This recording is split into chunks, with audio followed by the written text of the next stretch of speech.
You're watching Traders Morning Setups with Dex the Algo Capitalist. Dex created his Pulse Wave price trigger reports over 2 decades ago, and he's been using them to ride the pulse waves as a full-time trader ever since. Find out more about Dex's reports and sign up for our next webinar to learn how to use them at pulsewavetrading.com.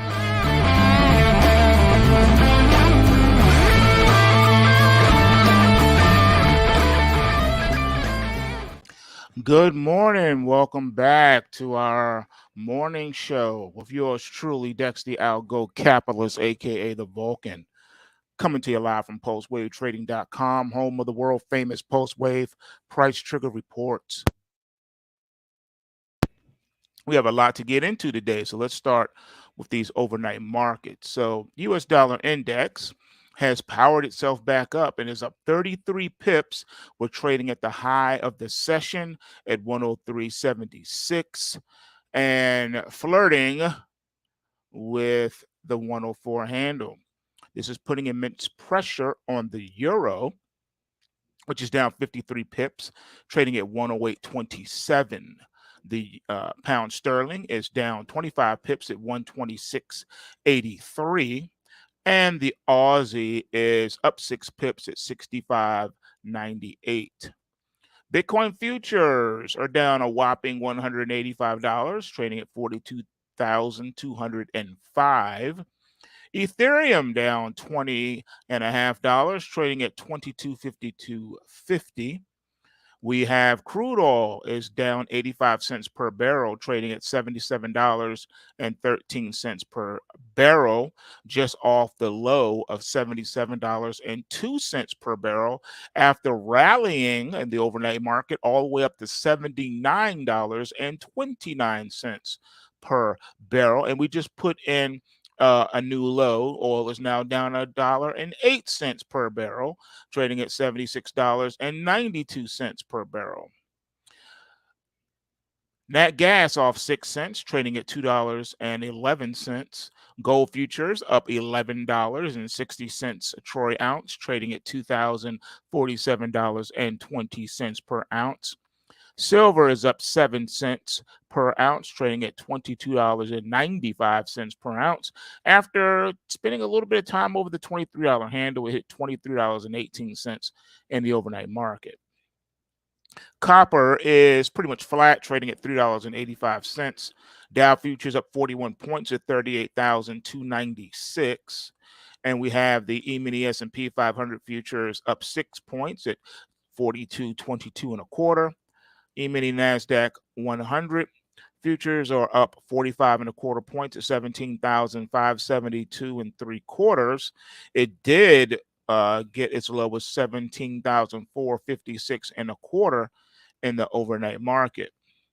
Russell My Hustle is down 3.9 points at $1,984.60. And this one, it reached down to 1979.5 in the overnight market. As far as beans are off a whopping 9 cents, trading at $12 a bushel. Corn is down 5 cents, trading at $4.41 a bushel, and wheat is down 6 cents a bushel, trading at $5.94 per bushel. And we have no 2-bar Charlie morning setups to speak of. As far as this week is a stacked calendar starting tomorrow. We got the S&P Case-Shiller Home Price Index, job openings, and consumer confidence. Then on Wednesday, we got the ADP Employment Cost Index, the Chicago Business Barometer PMI, and Fed interest rate decision. This is all on Wednesday. Then on Thursday, we got initial jobless claims, U.S. productivity, S&P U.S. manufacturing PMI final, and the ISM manufacturing. Then on Friday, we got U.S. non-payrolls, U.S. unemployment rate, U.S. hourly wages year over year, factory orders, and consumer sentiment final. So you got all these government reports plus the FOMC on Wednesday, plus tech earnings all week long. So it is going to be a stacked week starting tomorrow. So be ready for that because it is going to be quite busy. As far as news, JP Morgan's succession plans for Jamie Dimon sort of got an update. When the IPO window reopens, these healthcare startups will be first in line. China Evergrande was ordered to liquidate, but experts say there may be little to no recover. A week to remember. We're less than a month into 2024, but this week could determine the market's trajectory for the rest of the year. Big tech earnings, a Fed meeting, and the January jobs report are all on tap, giving investors a slew of data to chew on. Microsoft and Alphabet report on Tuesday, while Amazon and Apple check in on Thursday. The quartet represents nearly $10 trillion in market cap. At Wednesday's Fed meeting, rate cuts aren't expected, but Jerome Powell's speech will offer clues to the central bank's longer term plans. And the week rounds out with the jobs report that'll give investors a sense of whether the economy is cooling, indicating a more urgent need for rate cuts, or strong enough to delay the Fed's plans for relief. The information overload comes amid an uncertain time for big tech and the broader stock market. The S&P is up roughly 3% on the year, but even market experts who predicted a banner 2024 are hesitant about its short-term future. A key part of that equation is the Magnificent Seven: Apple, Microsoft, Amazon, Alphabet, Nvidia, Meta Platforms, and Tesla, which accounted for over 60% of the S&P 500's 25% gain last year. This year has been more of a mixed bag. Nvidia is already up more than 26% this year, while Tesla is down over 26% after a brutal earnings miss last week. Now, other members haven't faced extreme price swings but are still dealing with drama. Apple is on the cusp of its biggest product launch in nearly a decade with the Vision Pro's release on Friday. And in the midst of a massive change to its App Store, at Google, employees and management are at odds over what some say is the deterioration of the company's famous culture. Even if the company executives don't answer all of these analyst questions, we'll still get a sense of the tech giant's 2024 plans, which is crucial for the wider market. But focusing entirely on the Magnificent Seven, as tempting as it might be, might not be your best bet. So, I think the only thing to do is to take a look under the hood. Would you not agree? And we're going to do that in just a second. But first, Monday's headlines. Let's catch up on that. Jury awards E. Jean Carroll $83 million verdict from Donald Trump defamation hearing. Ronald Reagan's speechwriter says Nikki Haley can get the jump on Trump. Biden promises retaliation after 3 U.S. troops are made unalive in Jordan, escalating the Middle East conflict. If fans expect Taylor Swift to be at the Super Bowl, given her scheduled concert in Japan, there's only one way to make it happen. And a convoy calling themselves God's Army plans to head to the Texas border to stop migrants from entering the U.S. Life after Jamie Dimon at JP Morgan. A leadership shuffle at the biggest U.S. bank provides hints about succession plans. Billionaire Jeffrey Gundlach buckle up for a bumpy ride in the markets. The DoubleLine Capital CEO believes a recession is imminent and suggests holding on to cash. When he's ready to dive back in, he sees the most value in markets like India and Japan. And not to be outdone, Mohammed El-Arian isn't sold on a soft landing. The famed economist pointed to headwinds like a slowdown in consumer spending and stubborn inflation as causes for concern. There's a real risk that growth slows to the 1 to 1.5% level. Arian said of GDP. As far as the tech news, Amazon is about to shake up the TV ad marketplace. Prime Video viewers will be subjected to ads on their favorite shows effective today. Wow. Let me say that again. Prime Video viewers will be subjected to ads on their favorite shows effective today. That'll snap up market share from traditional players like Comcast and Warner Brothers Discovery and could boost Amazon's revenue by billions. These 7 healthcare startups are primed for IPO once the market reopens, while healthcare experts are split on whether the IPO window will reopen in 2024. Several startups seem to be getting ready to go public. Those include Lyra Health and Maven. VCs and bankers are working hard, I guess, to make this happen. Get in, we're going tech shopping. Newegg, an online retailer, is the newest place to buy refurbished iPhones, MacBooks, and other products, and could give Apple a run for its money in pre-owned devices. A Hong Kong court has ordered the liquidation of China Evergrande. Liquidators will now take control of the company's assets and prepare to sell them in order to repay the company's debts, which total $300 billion. However, experts say they may be little to recover. Wow. Americans literally only care about the price of 3 things. Economic data isn't significantly different from 6 months ago, but everyone feels much better about things. Why? Because the price of eggs and gas are down while stocks are booming. Remember, I did say and have been saying since 2013 here on YouTube that as the economy deteriorates, the worse the economy gets, the higher the Dow will soar. Boeing 737 MAX crisis could become the U.S. economy's problem. The knock-on effect from the Alaska Airlines incident could be a shortage of airplanes for airlines to use, according to an aviation expert. That'll impact everything from commercial flights to supply chains. In other news, tech layoffs are expected to continue as companies seek to hire more AI talent, analyst says. Elon Musk's startup is reportedly building up a war chest to take on OpenAI. Netflix co-CEO says the app isn't on Apple's Vision Pros because it isn't worth their time yet.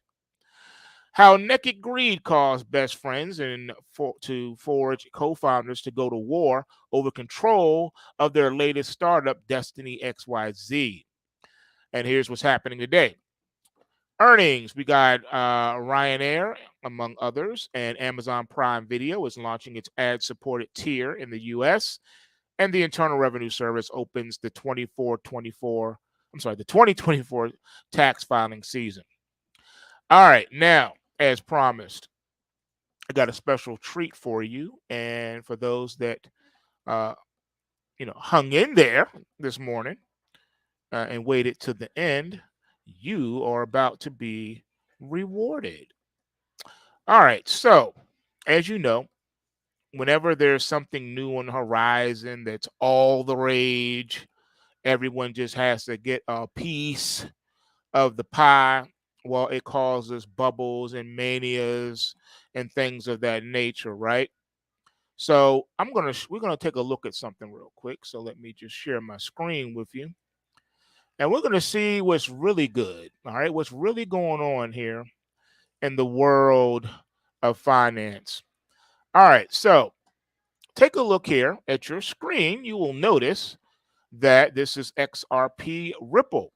All right, and you can see here how this market is trying to get back up to the top of the Kumo cloud here, which is around that 60 cents resistance mark.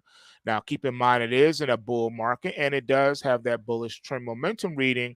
So it's going to be very interesting to see if XR Ripple can get out of this very, very long-term sideways market. It's been doing this since August of 2023. So we'll see if it can get out of here. Now we're going to take a look at the Bitcoin ETF since they're launched. Let's take a look and see what's really going on here because there's a lot of talk about this and that and the third. All right, so the first one we have here is ARK. All right, this is the ARK Next Generation Internet ETF. All right, and in this AI space, you can see here that on Friday, it closed just barely above the top of the Kumo cloud, but something that gives it a little bit of energy will be this positive bot check. Now, this means that a big upsurge leg is imminent. All right. So you definitely, if you bought this when this thing IPO'd and came out, well, you're going to definitely want to watch for that. And if you are a Pulse Wave Report subscriber, all of these that we're going to talk about today are already on the US equity report. So if you log into your dashboard and pull up these tickers, you will see them. All right, so the ticker on this is ARKW, okay? So you have a bullish trend momentum reading and you're in a bull market. That means you're in a locked in bull market. So this one is expected to rally here, all right? So definitely keep your eyes peeled for that one. All right, so that stock's doing good. Let's take a look at another one. Now, this is the Van Eck Bitcoin Strategy ETF. The ticker is XBTF. All right, and this one's traded on New York Stock Exchange. Now, as you can see here, it had a big collapse here in price, only to get a technical bounce off the support lows here at $34.51. And then it managed to poke its head up just above the Kumo cloud, but is really having a hard time here at the current resistance mark of 38.64. It should be noted that this one's in a bull market with a bullish trend momentum reading as well. So, in all things being equal, we will expect for this market to continue to move higher as well. But it's going to have to really get out of this cloud and use the top of the Kumo cloud at $38.28 to be its new support. And as long as price action can stay above that on consecutive closes, the market should be in play to make a run at the 52-week high here that it made back during the first 2 weeks of January, back during the 11th of January. All right, so next up we got the how you say this? Valkyrie Bitcoin Miners ETF. Now this one is WGMI. This one trades on the NASDAQ. So it had a similar collapse in price, but it hasn't gotten back up yet. All right, so it's in a bull market too, and it has a bullish trend momentum reading as well. And it was poised to rally today. It came into today with a rally alert. So it's going to need to get above the Kumo cloud resistance, which is at $13.77, in order to even try to make a comeback at the highs. This one right here, this is a lot of technical damage. This is a full-blown correction that this has been in, but it's trying to come out of it with the rally alert. But because it's right here at the Kumo cloud, it's going to really have to push in order to make it. But the good news is you're in a locked-in bull market as well, and the market is defending at the support zone. So you didn't come down here and take this one out. You just build another one. So you got higher lows, right? But right now you got lower highs also. So we'll see how this one reacts. It did take out this support here, which is a little concerning. On a pullback, you would have wanted to stay above this support and start to maybe build here or something like that, or even here. But it didn't do that. It came and took this out and just stopped short right here. So this one may not be able to get back up to the 52-week highs. All right. And this is where you start to see the ETFs that are going to make it start to pull away from the herd. All right. So they're all getting the benefit of starting out in a bull market, but some of these are looking a lot weaker than others. All right. So just know that going in. All right. Next up, we got swab crypto thematic ETF. And this ticker is STCE, also on the New York Stock Exchange. And this one is in the Kumo cloud and struggling to get out of it. It's been in a massive correction as well. And it does have the rally alert behind it. And it has a bullish trend momentum reading now. Okay, so that's helping. But the resistance is real. All right. And on this one, you can see the correction is still under. It's going to really have to give a push here and get consecutive closes above the 27.45. All right. And really the 27.94 is going to be the first resistance, then 28.62, followed by 30.37. So it has a wall of worry to climb. All right, this is not looking too good. Next up, we have the Simplify US Equity Plus GBTC ETF. The ticker is SP as in Paul, B as in boy, C as in Charlie. Now, this one so far is the strongest of the ones that we've taken a look at. It's in a bull market and it's had a bullish trend momentum reading, but after hitting the 52-week high, you just had a little technical pullback here, but you went neutralized. And you had a crash alert that then turned around, gave you a rally alert, and then turned around and gave you a negative bot check. So this one is a little concerning.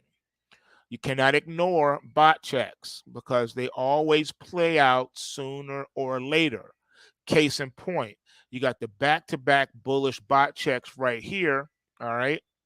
And what did the market do? It exploded like it was supposed to, gave you the up leg like it was supposed to. One from here, and then two from here. All right? It did what it was supposed to do. Now you got a negative bot check. That means a big, massive down leg is coming, and it could actually turn into a correction. So you have to be careful of that. We'll see what this market does when it comes off neutralized. So if you're long this market, you're definitely going to want to follow this one on your dashboard. Go and pull that up so that you can take note when it comes off of neutralized and see what it does at that point. All right, next up is the Invesco Alarian Galaxy Crypto Economy ETF. That's a mouthful. The ticker of this one is SATO, and it is also on the New York Stock Exchange. And the market gave you a rally alert on Friday's close, and it did manage to get above the top of the Kumo cloud here, but it's at current resistance. You're going to need to get up and over the $11.79 resistance, followed by the next one at 12.43, and then the next one at 13.50. All right, so this one has to climb a wall of worry as well. You are in a bull market, which is good, and you have a bullish trend momentum reading, but this one's really going to have to push from here because it also took out this prior support. If this was going to really show a lot of strength in it, then it shouldn't have taken this one out. Now, it hasn't taken this one out down here, which is good, but it did take this one out. So that's usually not what you want to see. You want to see that staircase effect. And this one went into full, corrective mode here. And it's getting dangerous. All right. And the Kumo cloud is right here. It's right here at the cloud. So it's going to have to climb this wall of worry as well. So if you're long this market, you definitely want to keep abreast on what's going on in this one too. All right, next up we have the granddaddy of them all, GBTC. And let the record show that I was the first person on social media to talk about GBTC and to bring it to everybody's attention. No one was covering it, not even Bloomberg or CNBC. No one, Reuters, nobody. Nobody was talking about this ETF but me. I was covering it. And now it's on everybody's radar. but its support is way down here, which is good. You see how this one, you see how the pullbacks don't take out the prior key support levels? That's what you want to see. You want to see little minor corrections that don't take out the prior supports, and that's showing mad strength in the market. Now it hit a new 52-week high on Friday and went neutralized for Monday's trading. So this one's going to have to be watched as well to see what it looks like when it comes off neutralized. But this so far is the strongest out of all of them. All right. So GBTC, the triple OG, is the strongest so far out of the Bitcoin ETF space. All right. So if you're not long this market, you're going to want to make a note of this one because this one so far is the strongest. All right. Next up, we have DeFi. All right. This is called HashDex Bitcoin Futures ETF. The ticker is DeFi, which is DEFI, also on the New York Stock Exchange. This one is a little bit more interesting because look what happened here. Okay, so you hit a 52-week high back here, right? The week of November the 11th. Then the market just immediately crashed. Now it was neutralized for these 3 days here. When it came off neutralized, it gave you a crash alert and proceeded to pull back. Then you got the rally alert here, and then the gap up on Friday, right? And you got the bullish trend momentum reading in a bull market, but it's not trending. And when it pulled back hard here, it took out prior supports, which is not what you want to see either in a healthy bull market. So this one's going to have to get above the 50.16 first of all. Then it's going to have to get above 51.75 in order to say, okay, we got something going on here. All right, so it has to do that and make that its base. And then it's going to have another resistance at 52.94. And then again, right here, right? We'll call it 53, I guess. All right. So got to climb a wall of worry here too. You don't want to see real big, nasty breaks on pullbacks. All right, on this one, this is a mouthful too. This one's called Bitwise Bitcoin and Ether Equal Weight Strat ETF. And the ticker on this one is BTOP or BTOP. All right, this one also had a gap up on Friday. You know, gaps have to be dealt with. And this is a very wide Kumo cloud as well. So we're expecting this one to consolidate. It's in a bull market with a bullish trend momentum reading, but I'm expecting for it to consolidate, all right, and move sideways for the time being. Next, you got the Valkyrie Bitcoin and Ether Strategy ETF. And this one, the ticker is BTF, and it's on the NASDAQ exchange. And this one here, it got below the Kumo cloud, which is a no-no in a bull market. You got the bullish trend momentum reading now, but you're right here, and you gapped up to get into the cloud on Friday. So this one is one of the weaker of the group here, and I don't know. I mean, technically speaking, you can say, well, it really came down to fulfill the gap that it made back here the week of October the 24th, 2023. But still, it's going to really have to get out of this wide cloud and get back above 1476 before we can even start having a real good conversation about this one. This one, the bull market is showing that this bull market's over. This one looks like it wants to turn bearish here shortly, and then the support's down here at $9.31. So this one's not looking cool at all. All right, next up, you got the Invesco AG blockchain users and decentralized communications ETF. And this ticker is BLKC. All right. Now, this one did a healthy thing. It pulled back after hitting the 52-week high, right? Gave you a rally alert, defended the top of the Kumo cloud support, and then started technically bouncing away from it. You're in a bull market with a bullish trend momentum reading, and you got a positive bot check back here. So is this Friday's move the upsurge leg that this bot check was referring to, or do we have a part two or a bigger leg coming? That's going to be the question. So the way this one has to go, the resistance for this one to beat is right here. All right, so we'll call it 1772. All right. So if this one can get consecutive closes above that, then this one's back in the race to make a run at the 52-week highs. All right, and then we got another interesting one. Now, this one's on the pink sheets over the counter market. This one is Bitwise 10 crypto index units beneficial interest. Ticker is BITW. Now, this one did a naughty thing as well because it came down and got below the Kumo cloud. But the thing it has going for it is that it is a bull market with a bullish trend momentum reading. So it's a locked in bull market. And it didn't take out the previous key support level down here. It took this one out, but because this one was closer to the 52-week highs, this one doesn't count as much as this one. Had it taken this out, it would have been game over.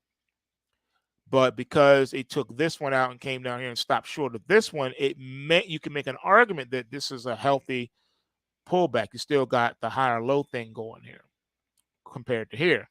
But those will argue, yeah, but you took this one out here, which is pretty key, in a sideways moving market, and it blasted right through it. So you got the argument. But then on the bull side, they're going to say, yeah, but it came and took it out on Friday and closed above it. All right, it took out that 2145. All right, it took it out right here. Took it out. Okay. So this one now has to get above the Kumo cloud here, right? 2273. And once it takes that out, then it can build a base and then make a run at the 52-week highs.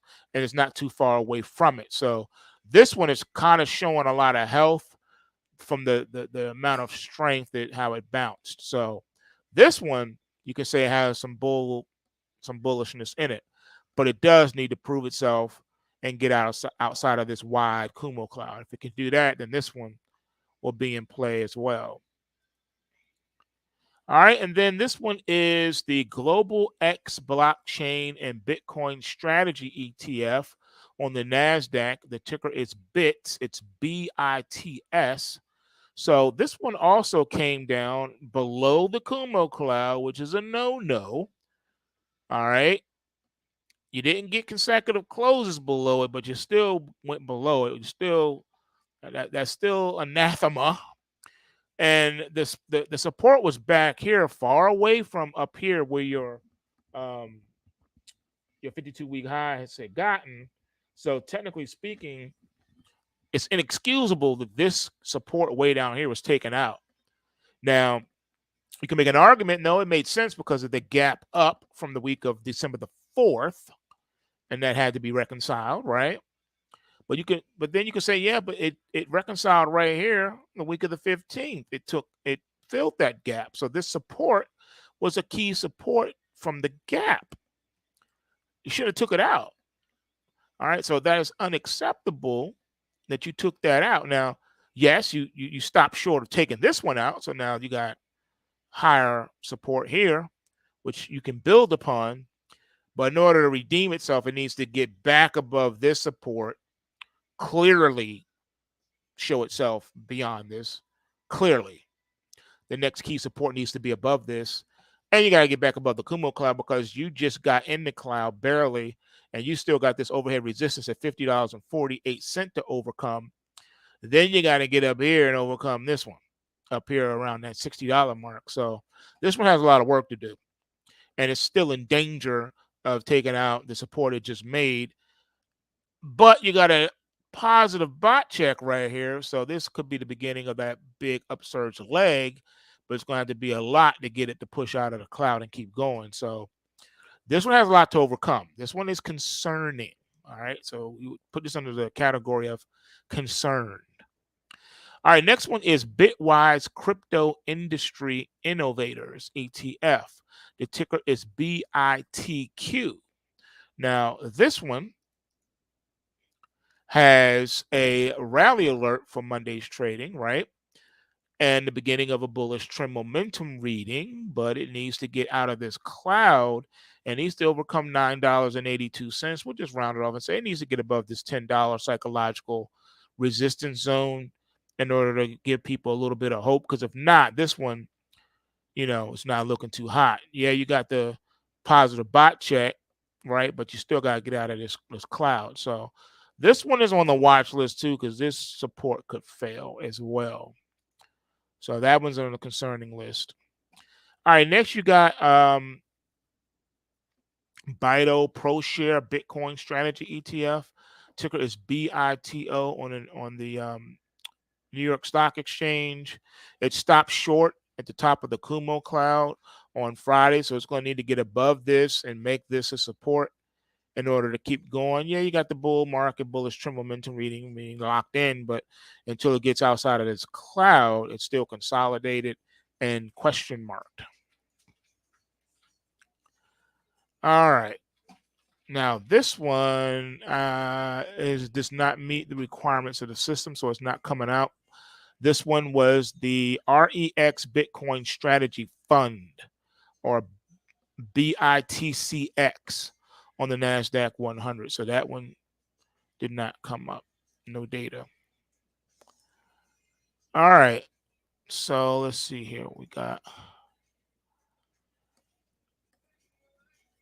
All right. So let's try this one next. All right. This one is the Bitwise Bitcoin Strategy Optimum Roll ETF. Ticker is BITC on the New York Stock Exchange. It gapped up on Friday from the rally alert, and it's in a very wide Kumo cloud as well. So it's going to have to get above 34.58 to even have a conversation to see if it can even come up and take out the old highs here. So this one got a lot of gaps. It's quite gappy. All right, this one is very gappy. And you got gaps all the way down here. So you can make an argument that this one is going to fail at 34.58, come down and close the gap. Or before even getting up here, it may just start heading south, take out the bottom of the Kumo cloud support. Notice how the support is right at the bottom of the Kumo cloud. And it's going to come down here and fill this gap. So this one is extremely concerning. All right, so this one is extremely concerning. And then the next one here is the ProShares Bitcoin and Ether Market Cap WS ETF. Ticker is BETH on the New York Stock Exchange.